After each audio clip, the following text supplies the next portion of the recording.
Alors aujourd'hui, nous allons apprendre à calculer des sommes jusqu'à 20. Alors, pour bien y arriver, il faut déjà que votre enfant se fasse une bonne image mentale des nombres.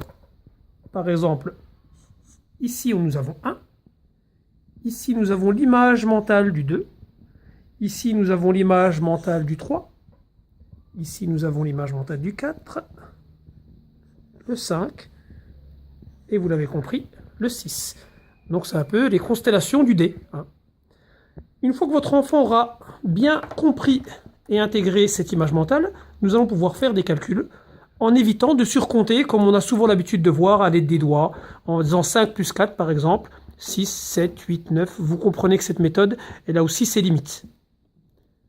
Alors, on peut ensuite demander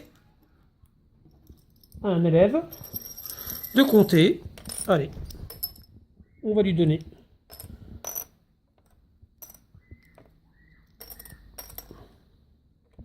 il y en a 5 d'un côté, 4 de l'autre, mais on ne leur dit pas. On dit, tu vas nous calculer cette quantité de jetons plus cette quantité de jetons. Donc, l'enfant met tout en commun. Ça lui permet de comprendre que 5 plus 4, c'est comme 4 plus 5, c'est la même chose, puisqu'on aura la même collection. Alors, quand il a ses jetons, il peut dire, bah tiens, je peux retrouver l'image du 5, et ici j'ai l'image du 4.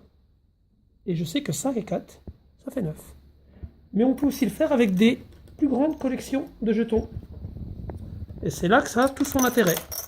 Donc si on donne tout ça à l'enfant, tiens, il va construire ces images des nombres qu'il connaît. Donc là, il va faire des 5, puisqu'on a assez de jetons pour en faire. Hop. Et il peut dire, bah tiens, j'ai 3 paquets de 5, donc ça me fait 15, plus 4, 19.